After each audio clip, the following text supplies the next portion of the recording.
Hi everyone, welcome back to another video. Today we want to have a look at assimilation in phonology. What is assimilation?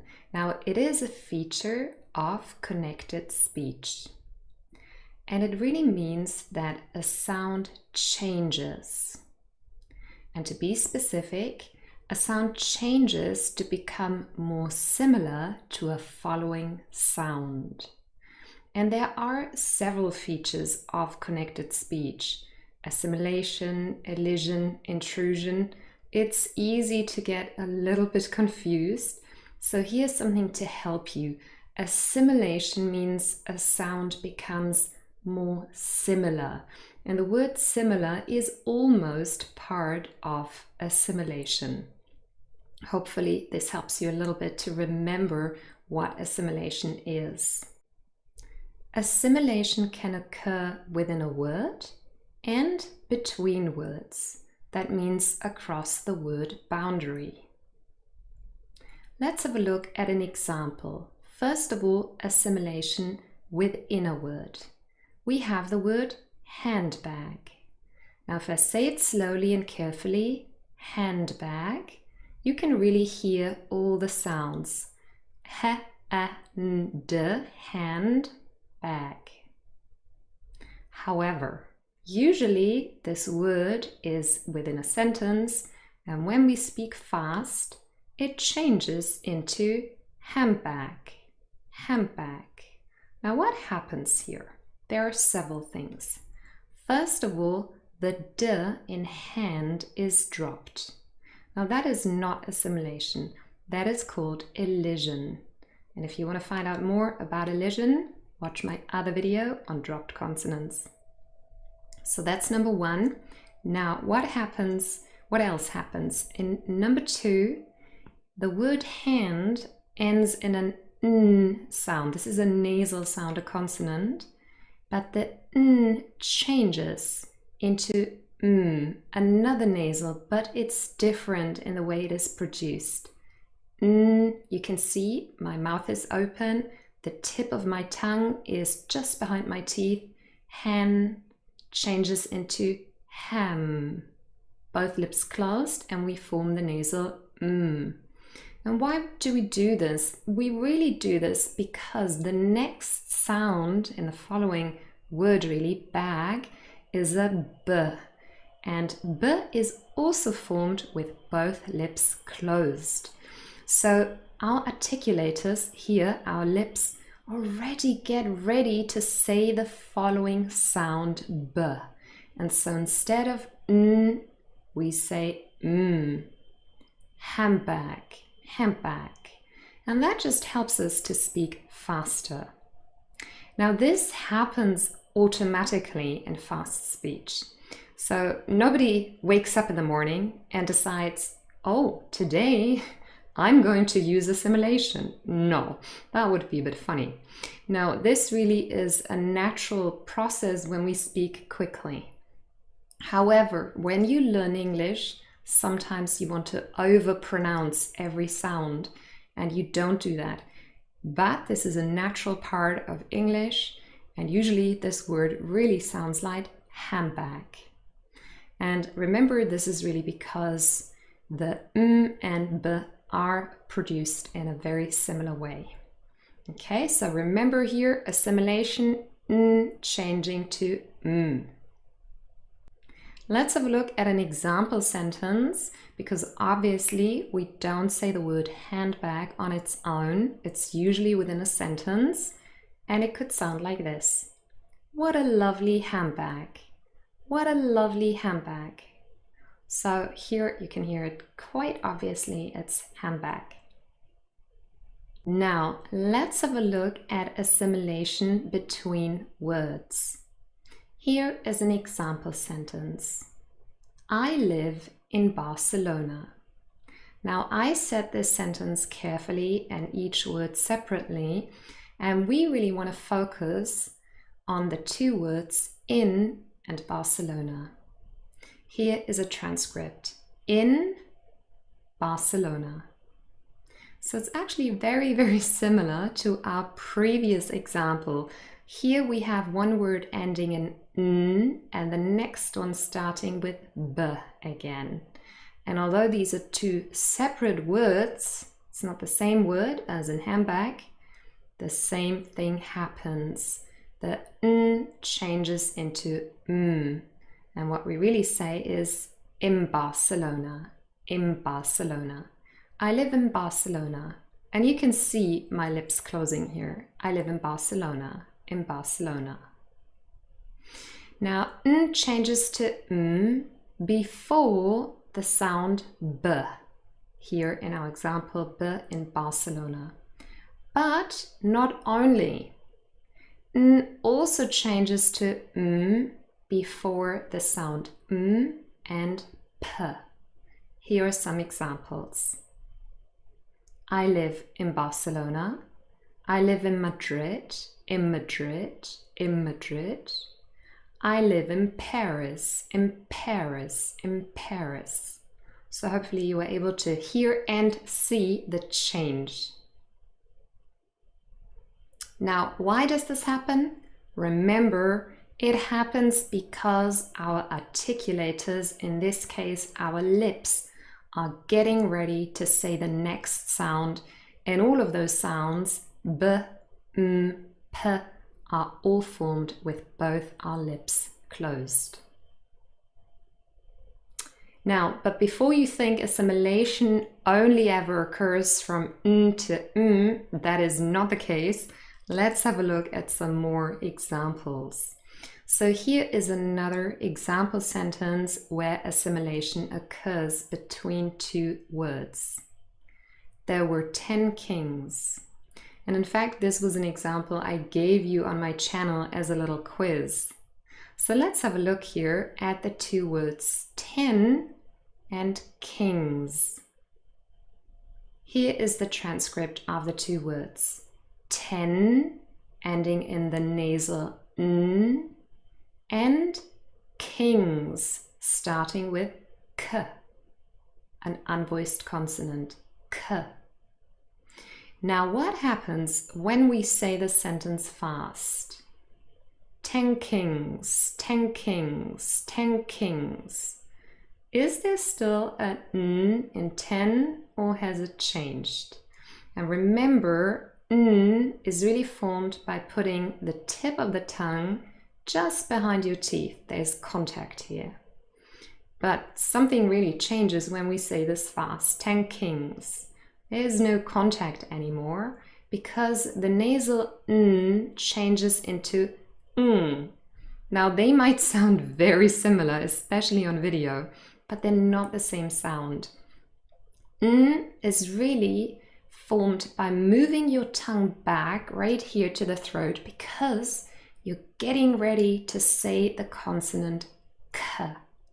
And the tip of your tongue should be totally free. There's no contact. Definitely no contact behind your teeth. It's free.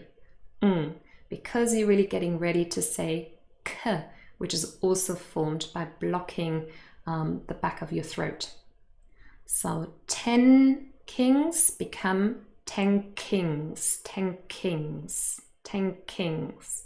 Just say it a few times and become aware of the position of your tongue in your mouth. So n changes to ng before k, but also before g, because k and g are really formed in the same way. The only difference here is k is unvoiced and g is voiced. So let's have a look here. Instead of having 10 kings, we could also have 10 girls. And if we say it fast, there were 10 girls, 10 girls, 10 girls. The n has changed into ng as well. And why does it happen? Because, again, our articulators are getting ready to say the next consonant. And here your articulator, your main articulator is your tongue. It is already moving back in the mouth, getting ready to say k or g. Let's have a look at some more examples where assimilation can occur. It could also occur with the fricative, a consonant, s, and it can change into sh before sh. Now this sounds all a little bit cryptic. Let's have a look at an example and it will become clear. We have the example nice shoes.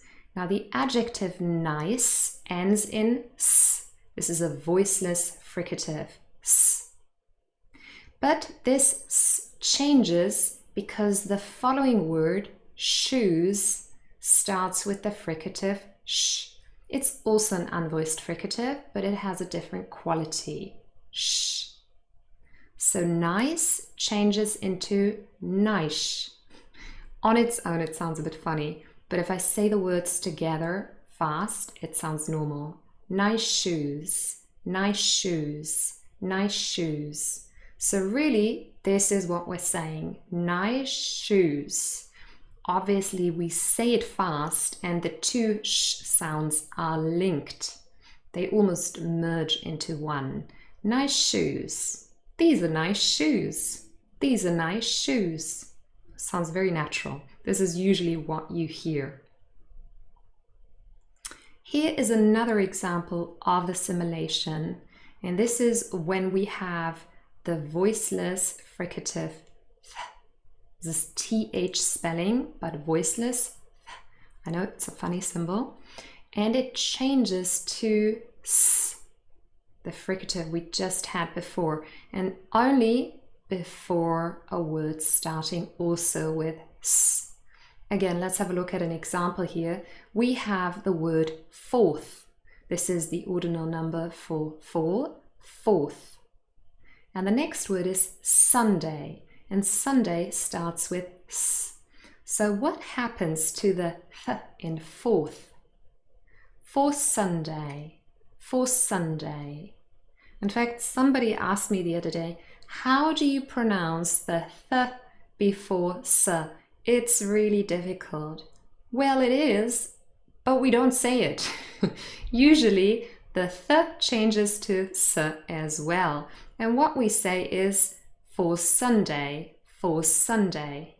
And it's much, much easier. It would be very difficult to say th followed by s, and usually that doesn't happen. It changes. It changes because A, it's easier, and B, we're getting ready to say s, because that comes in the next word. So fourth changes to for Sunday, for Sunday.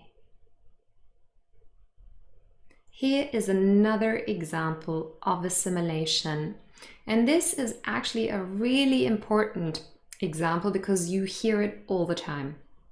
And so here what happens is when we have the sound t, the plosive, unvoiced consonant t, followed by our consonant y. It's also sometimes called a semivowel or a glide, but really it's officially a consonant, y. So when we have t followed by y, usually this changes to ch, ch. Let's have a look in this sentence here. We have nice to meet you. Meet ends in t and you starts with a y. Meet you. Now let's say this fast. Listen carefully. Nice to meet you. Nice to meet you. Meet and y become meet you. Meet you. Now I just wanted to highlight something else. You really is y in fast speech. So we have a weak form here. If you were wondering about the schwa popping up there and why there isn't a u sound. Really, you is y when we speak fast. It's a weak form. Has nothing to do with assimilation. If you want to find out more about weak forms, watch my other video. But like I said, meet y becomes meet you. And this happens very often. It doesn't always happen, not every time, but often. Nice to meet you. Nice to meet you. Nice to meet you. Meet you. And here is another example that's actually very, very similar, only that here we have d, the voiced plosive d, followed by y. And so instead of that changing to ch, the unvoiced sound, we have j, the voiced pair really. J. Have a look at this sentence here. Would you like to come? Would you like to come? Would you? Would you like to come? So we have would ending in d and you again with y, the weak form. And what happens when we say it fast, they are joined together, but really there's a new sound here and it's j. Would you? Would you? Would you like to come? Would you like to come? Would you like to come? I hope you were able to hear it and practice it yourself. Also hope you're able to pronounce it this way. Would you like to come? Here's another example. It's not just with would and you. You could also have need you. And would you and need you are very, very common words that often go together. So here's another example. I need your help. So here it's not you, but your, possessive adjective, but very similar in its pronunciation. I need your help. I need your help. I need your help. Need ya. Need ya. I need your help. So the you and the your are actually the same here. But what happens in terms of assimilation is that d and y merge together and become j. Would you like to come? I need your help. Now it's time to test yourself. Let's see how much you have understood about assimilation. Here are a couple of sentences and the question is, where are examples of assimilation in each sentence? Let's have a look at the first one. There are only 10 grams of sugar in this cake. There are only 10 grams of sugar in this cake. And there's assimilation between 10 and grams. The n changes to n because the following word starts with a g. 10 grams, 10 grams. Where is an example of assimilation in this sentence? I love this bridal dress shop. I love this bridal dress shop. Were you able to find it? Yes, between dress and shop, the s in dress changes to sh. Dress shop, dress shop. I love this bridal dress shop. And one final example of assimilation. Let's have a look at this sentence. I want you to stop. I want you to stop. Can you spot the assimilation? Yes, it's between the word want and you. Want you. Want you. I want you to stop. I want you to stop. Excellent. If you have any questions, please write me a comment below. Maybe you even have your own example of assimilation. I would love to see it. Write it in the comment section.